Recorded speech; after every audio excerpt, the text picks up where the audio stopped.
G'day guys, kia ora and good evening. It's Dave here from New Zealand Outdoor Blades and Bullets.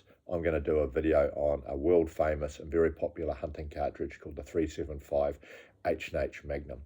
Designed in 1912, and it was primarily purposed for use against large, dangerous game on the African continent by, at that time, well-heeled European gentlemen who were heading there on safari.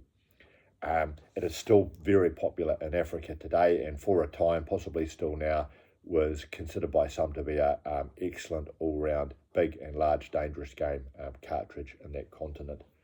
It's also been widely used in Australia against buffalo, and also some people have used it on sambar deer, and it is still widely used in the United States, where people use it for large game there, and it's a good backup against dangerous predators like polar bear, grizzly bear, etc. And of course, still popular in Africa, and because it's got such a good reputation, there's a reasonable distribution of ammunition for this cartridge. So whether you're in North America or Europe and Africa, in theory it should be relatively straightforward for you to find a box of ammunition.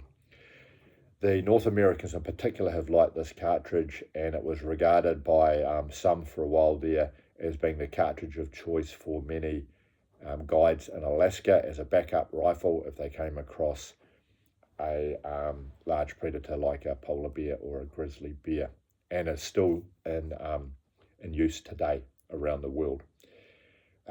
Ruger copied this cartridge, and they brought out a 375 Ruger, which offers slightly greater velocity and ballistics. However, I don't believe that the Ruger cartridge, while being very good, has managed to surpass the 375 H&H in popularity. So I just want to talk quickly about the terminal ballistics of the 375 H&H, and then some what I think are relatively unique characteristics of this that make it so versatile. So if you are hunting perhaps large dangerous game, you could opt for a 300 grain projectile going at around 2,600 feet per second, and that is going to deliver you a muzzle energy of close to 4,600 foot-pounds, which is phenomenal. So this is why it's good for dangerous game. That has incredible knockdown power and will also give you penetration. One advantage I understand the 375 H&H has compared to some of its heavier competitors is the recoil, though, is still manageable, because some of these dangerous game cartridges, the recoil can be very stout, and this can create a flinch on some of those people who are shooting it who don't like the recoil. So the 375 has got a reputation as having stout but moderate controllable recoil compared to some of its competitors.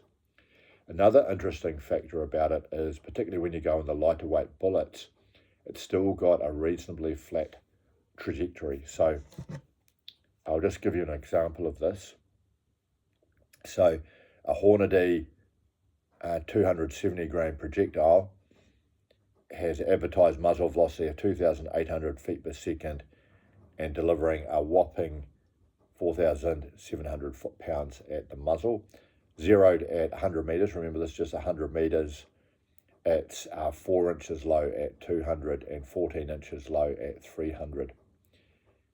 At 500 yards, the projectile is still going 1,700 feet per second. So in certain loads, you can use the 375 H&H Magnum as an effective 250 yard rifle, or perhaps maybe stretch it a little bit further than that. So this gives you the compromise between a lot of knockdown power, still able to take medium range shots, and hopefully a manageable recoil.